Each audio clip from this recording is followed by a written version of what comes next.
La deuxième question, sachant que le SPVM a été fondé en 1843 et puis que c'est uniquement 175 ans plus tard, soit en 2018, qu'on a le tout premier plan d'action pour prévenir le profilage racial.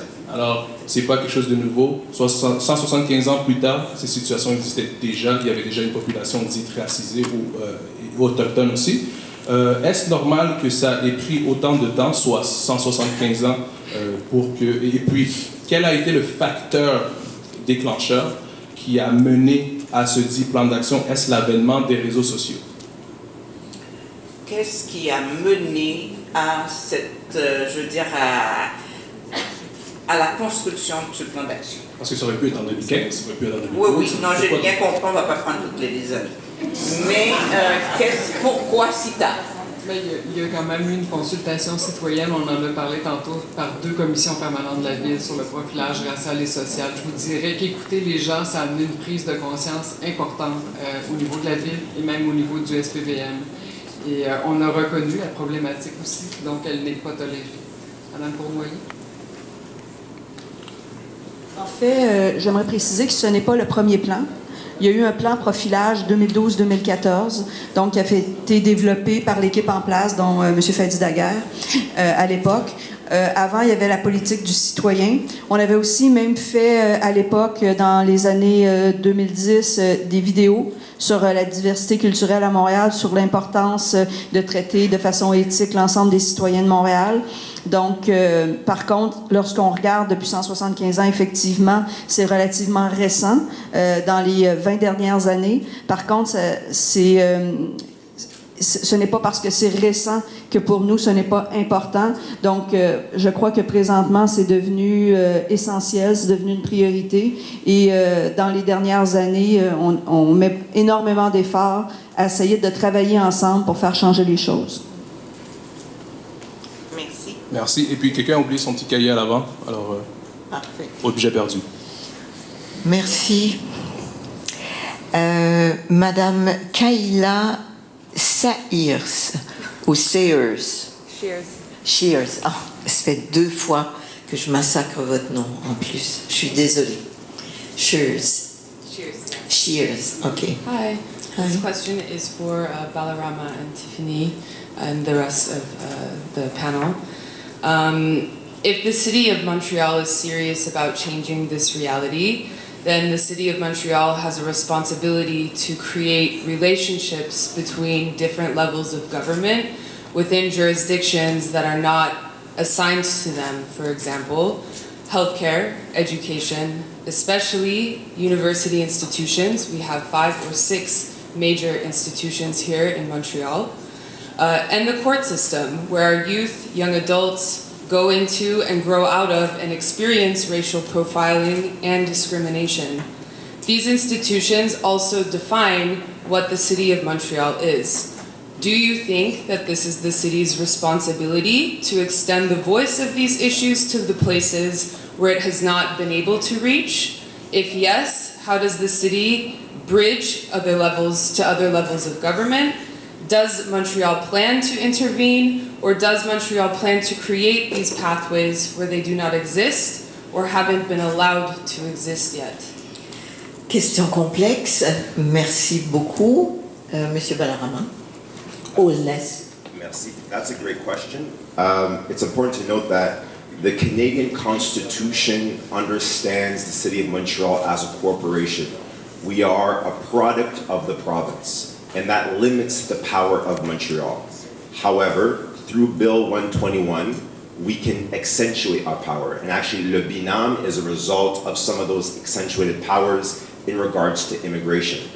So it's going to be a judicial challenge to allow the corporation, which is the City of Montreal, to have increased powers, to connect them with the Ministry of Education and other, to really understand ourselves as a city-state. And I think that throughout the world, we're seeing that many urban areas, through urbanization, cities are getting more and more power. And I think that Montreal can advance in that direction and not be influenced by currently, which is a right-wing conservative party that's very different from what we live in Montreal. So more powers to the city, and that's something that constitutionally and legally we're going to have to work on. Madame de Rome ou Madame Bastien, sur le pouvoir. Je peux commencer, puis elles me compléteront au besoin. Dans le fond, la Ville de Montréal a été chercher le statut de métropole et a été chercher, dans le fond, des pouvoirs habilitants en matière d'habitation. J'ai mes collègues d'habitation qui sont là, qui pourront en parler au besoin.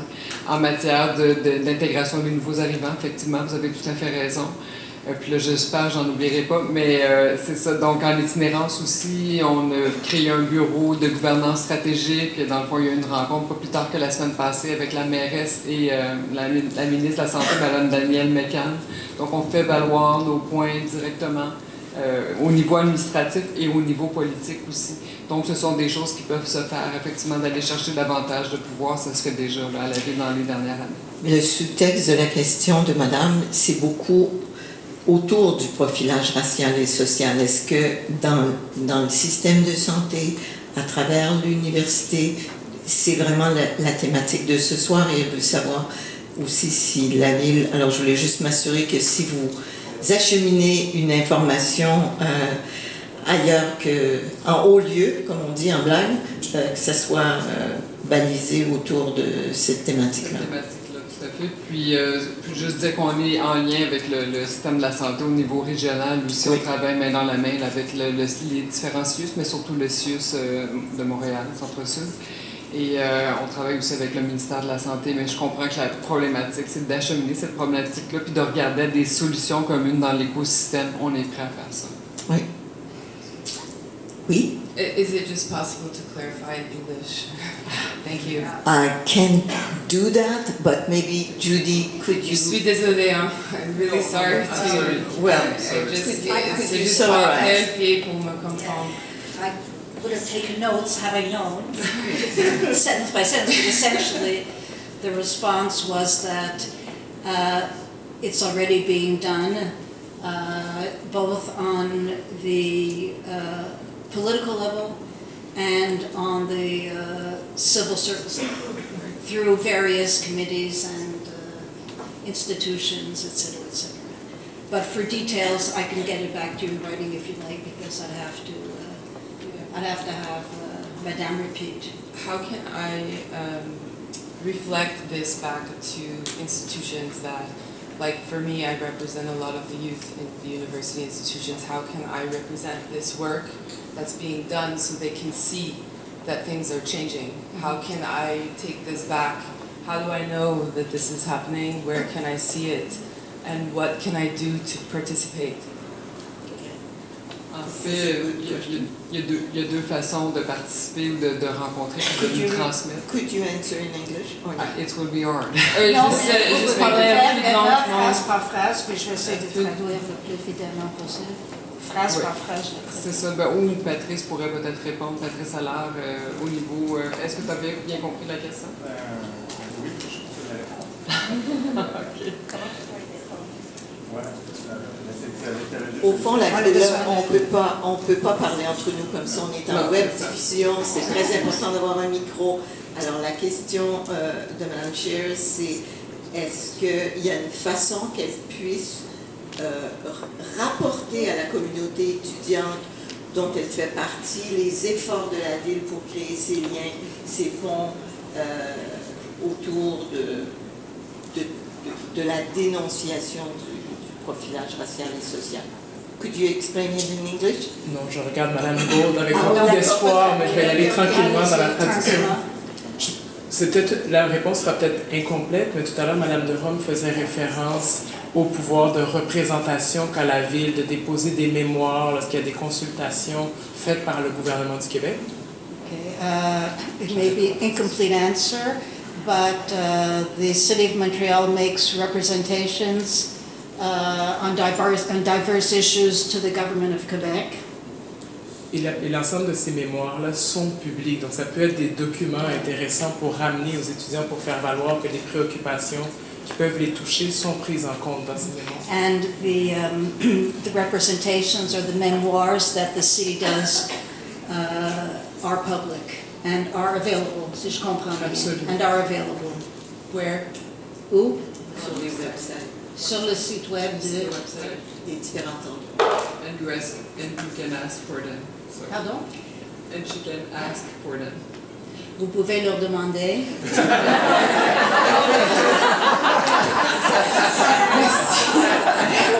You understood. Merci. Thank you. Merci beaucoup. Avant d'appeler M.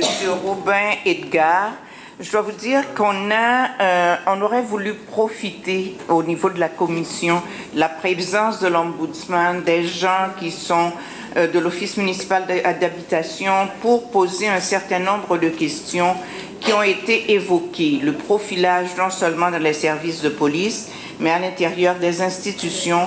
Et ce que nous allons faire, nous allons acheminer ces questions qui seront donc publiées sur le site web de l'OCPM avec sûrement les réponses, parce que la dimension du profilage racial et social, même si elle est très criante au niveau du service de police, elle demeure aussi à l'intérieur, elle a été évoquée à l'intérieur d'autres institutions montréalaises, et je pense qu'il est important de savoir s'il y a des plaintes qui ont été faites dans ce sens, comment ça se manifeste. Nous allons acheminer ce genre de questions, parce que nous ne voulons pas empiéter sur le temps, sur votre temps.